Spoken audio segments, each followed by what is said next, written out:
नहमदुहु व नसल्ली अला रसूलिहिल करीम अम्मा बाद फ़ाऊज़ु बिल्लाहि मिनश्शैतानिर रजीम बिस्मिल्लाहिर रहमानिर रहीम। अस्सलाम वालेकुम डियर स्टूडेंट्स, आज हमारा टॉपिक है सूरतुन नजम। इसका सबसे पहले हम शान नुज़ूल और तारुफ़ देखेंगे। इस सूरत के नुज़ूल का सबब ये है कि मुशरिकीन नबी पाक सल्लल्लाहु अलैहि वसल्लम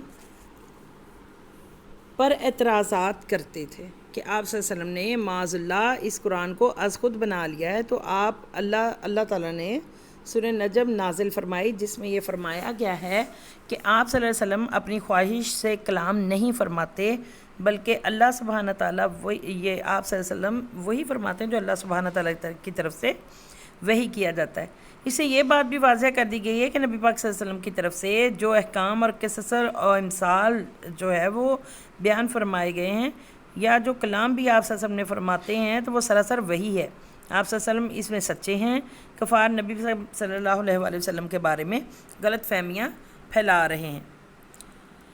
तो आप सल्लल्लाहु अलैहि वसल्लम नाउज़ बिल्लाह जो है वो ये कह रहे हैं कि आप हक़ पर नहीं हैं। इस सूरत में इस बात की तरदीद की गई है, यानी इसे इनकार किया गया है कि आप सल्लल्लाहु अलैहि वसल्लम जो है वो हक़ पर नहीं हैं।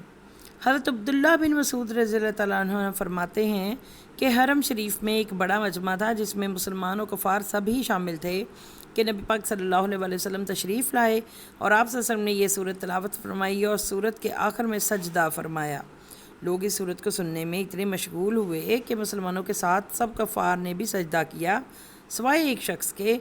इसने कुछ कंकरियाँ या मिट्टी उठाकर अपने चेहरे पर रख ली और कहा, मुझे ये काफ़ी है। मैंने देखा कि वो बाद में कुफ्र की हालत में कत्ल किया गया। ये पहली सूरत थी जिसमें आयत सजदा नाजिल हुई, यानी ये पहली एक सूरत है जिसमें आयत सजदा जो है वो पहली दफ़ा नाजिल हुई। नजम सितारा को कहते हैं, चूँकि सूरत की पहली ही आयत में सितारे की कसम बयान फरमाई है, इसलिए आप सल्लल्लाहु अलैहि वसल्लम की इसमें रिसालत की गवाही दी गई है, इसलिए इस सूरत का नाम सूरह नजम है। बच्चों, इस सूरह मुबारक का बुनियादी मौजू जो है वो नबी पाक सल्लल्लाहु अलैहि वसल्लम की नबूवत और रसालत का हक़ होना है।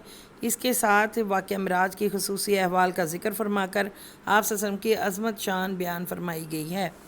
सूरत के आगाज़ में वाक़या मिराज के आसमानी सफ़र का बयान है। इस सफ़र के ज़मीनी हिस्से का ज़िक्र सूरह बनी इसराइल 17 आयत नंबर 1 में सफ़र मिराज नबी पाक सल्लल्लाहु अलैहि वसल्लम का अज़ीम शान मौज़ा है, जिसके ज़रिए आप सल्लल्लाहु अलैहि वसल्लम ने जो है वो आपको खुसूसी मकाम और मरतबे से नवाजा गया। यानी जब नबी पाक सल्लल्लाहु अलैहि वसल्लम मिराज शरीफ पर गए तो आपको खुसूसी जो है वो मकाम और मरतबा दिया गया।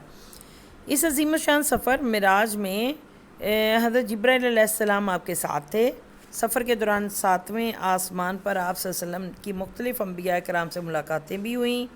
7वें आसमान के सफ़र के बाद मुकाम सिदरतुल मुंतहा हज़रत जिब्राइल ने अर्ज़ की कि अगर मैं इससे आगे एक बाल बराबर भी बढ़ा तो अल्लाह की तजल्ली से मेरे पर जल जाएंगे।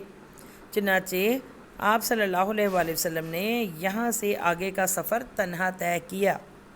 आप सल्लल्लाहु अलैहि वसल्लम को रब्बे कायनात से मुलाकात और हम कलाम होने का खुसूसी शर्फ हासिल हुआ और अल्लाह की बारगाह के मुशाहिदे के साथ साथ आप सल्लल्लाहु अलैहि वसल्लम ने रब की बड़ी बड़ी निशानियाँ यानी बुराक, सातों आसमान, अंबिया कराम अलैहिस्सलाम, फ़रिश्तों, सिदरतुल मुंतहा, जन्नतुल मावा को भी देखा और अहवाले जन्नत और दोज़ख वगैरह का मुशाहिदा भी फरमाया। इस सूरत में नबी पाक सल्लल्लाहु अलैहि वसल्लम और कुरान हकीम के बारे में शुकूक व शुबहात को दूर किया गया है। मुशरिकीन के बातिल अकायद का रद्द अमल किया गया है, उसको रद्द किया गया है। फरमाबरदारों और नाफरमानों की सफ़ात बयान की गई हैं। दीन की बुनियादी तालीमात जो पिछली आसमानी किताबों में भी थी, इनका बयान है। आखिर में क़यामत के ज़िक्र पर सूरत मुकम्मल होती है।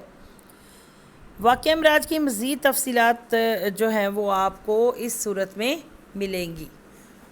होपफुली आप लोगों को बच्चों इस लेक्चर की जो है वो समझ आ गई हो।